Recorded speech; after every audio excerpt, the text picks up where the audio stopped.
Alex. Pa kayo saan? From Bodensee. Bodensee. Ilang oras yung biyahe? 3 to 4. Ilang buwan na yung 7 months? Someone made a choice in Germany that stopped a lot of people cold when they heard about it. A Filipino woman, 7 months pregnant, got into a car with a friend and committed to nearly 4 hours on the road. Not to see a concert, not to visit family, to watch a first-round tennis match. One match. On a Tuesday. In Stuttgart. And when that detail spread across Philippine social media on April 13, 2026, people did not need anyone to explain why it was significant. They felt it instantly. Because you do not do that for someone you casually follow. You do that for someone who has become something personal to you. That is where this story really begins. Not on the court. Not in the draw. In a car, somewhere on a German highway, with a woman who decided that bearing witness mattered more than comfort. Alex Eala walked into the Porsche Tennis Grand Prix that week as a 20-year-old navigating one of the most punishing stretches on the women's calendar. Indoor clay in Stuttgart is not a surface that rewards hesitation. It is heavy and slow and unforgiving, and it demands a very specific kind of patience that takes time to develop. Eala came into that tournament working with Sandro Vienne on site, and with Joan Bosch helping shape her clay adaptation in the background. The preparation was serious. The focus was real. And still, none of that could fully prepare her for what April 14th was going to feel like, not just as a tennis match, but as an experience. Her opponent was Leylah Fernandez. That matchup carried layers that a simple first-round draw rarely produces. Fernandez is a Grand Slam finalist.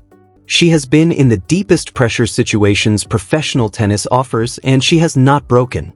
She is also a player with Filipino roots, which gave this particular contest a weight that went beyond rankings and statistics.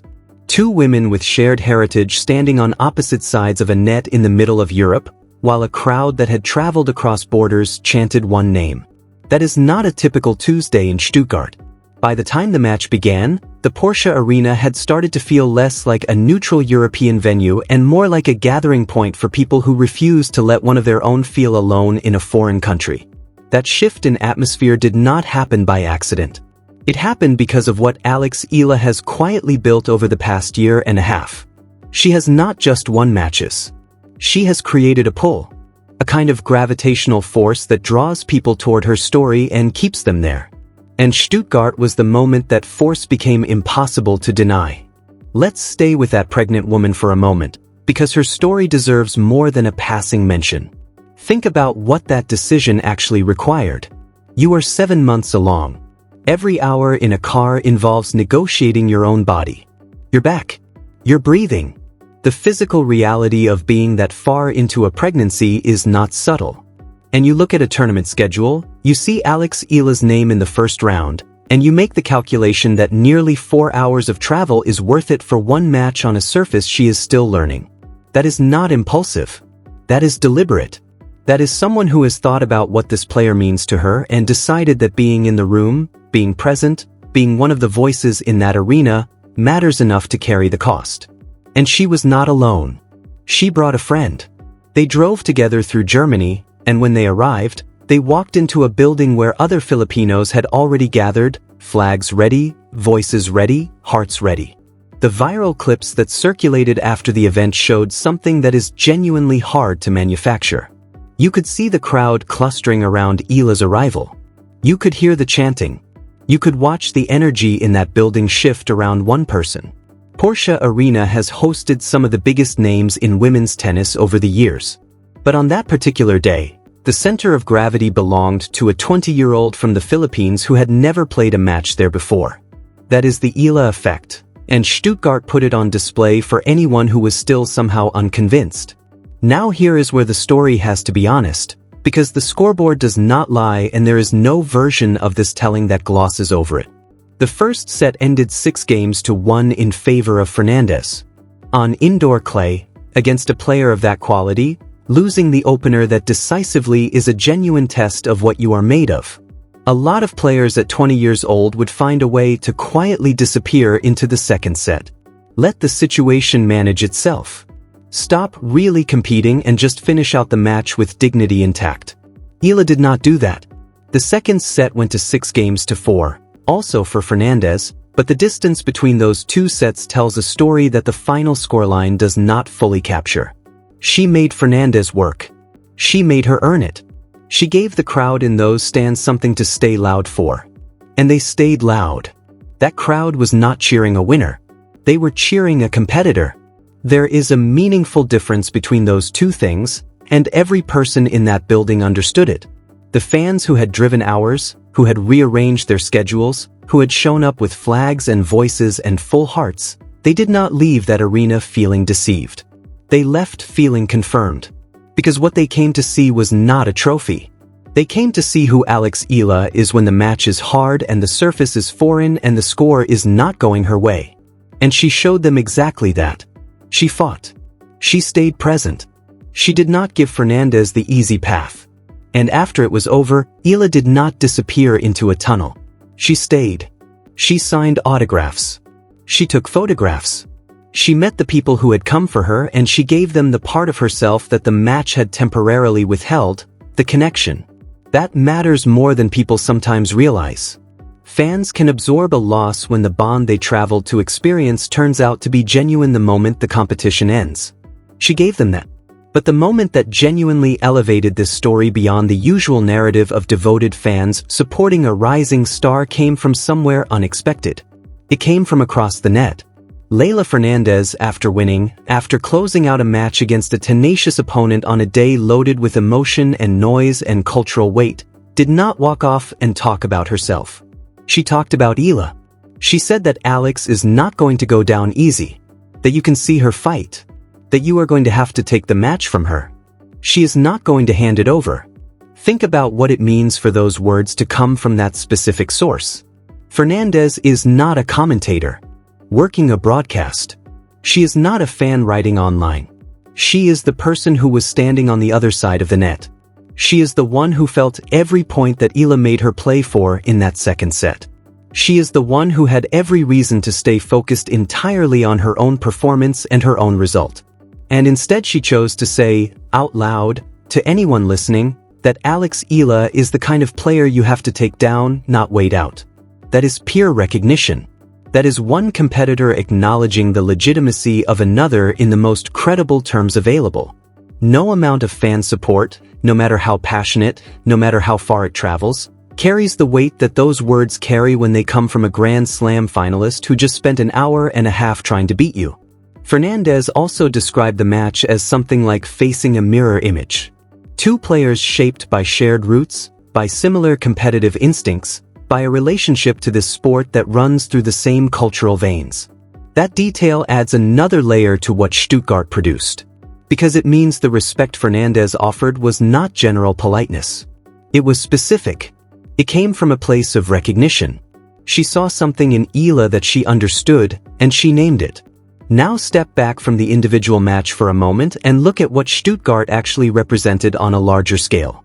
What showed up in that building on April 14th was something that does not have an easy category in sports. It was a diaspora turning a European tennis venue into a cultural gathering point around a 20-year-old athlete. Filipino supporters did not ask for permission to make that space theirs. They simply showed up, in numbers, with commitment, and made it happen. That is soft power in its most organic form. There was no campaign behind it. There was no coordinated promotional effort. There was just a community that decided their person was worth showing up for, and then they showed up. And the consequences of that extend well beyond one first-round loss in Germany. Because the clay season does not end in Stuttgart.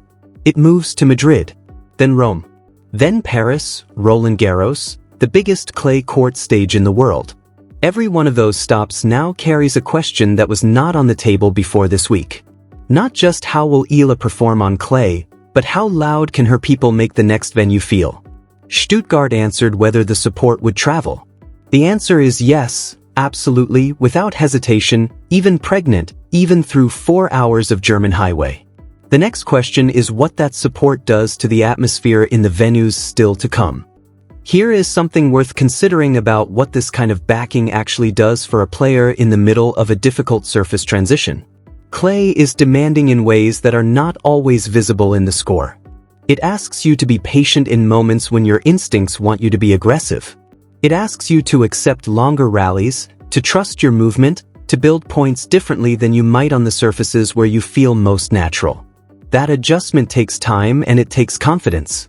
Confidence that is genuinely hard to manufacture when you are on the road, far from home, dealing with a foreign surface and foreign conditions and the daily reality of professional life on tour. Eala herself spoke about this directly in Stuttgart. She said that her Filipino fans create an electric atmosphere wherever she plays and that it makes her feel at home on foreign soil. Read that again carefully. Foreign soil is supposed to feel foreign. The whole phrase exists because it is supposed to be hard. Distance and unfamiliarity are real forces that wear on people. But she described the opposite experience. Not comfort because the match was easy. Not comfort because Stuttgart felt like Manila.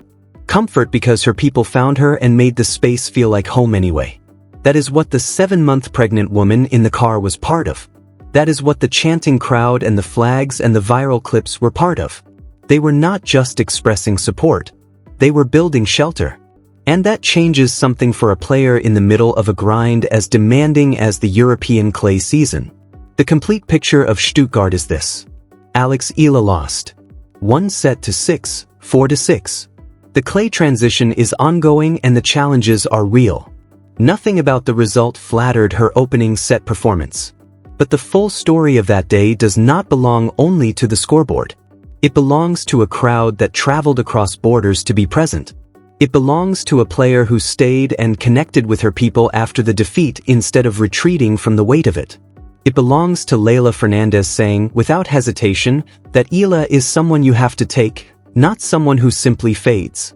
It belongs to a woman in her 3rd trimester choosing nearly 4 hours on a German road because she believed the moment was worth the cost. Those things do not cancel the result. They give it a frame. They give the loss a dignity that results alone cannot produce. And they tell you something about what Alex Eala is building that is genuinely separate from her ranking or her win-loss record. She is building a story that people feel personally invested in. That is rarer than talent. It is rarer than early success. It is the quality that separates athletes who are followed from athletes who are carried. Stuttgart was one afternoon.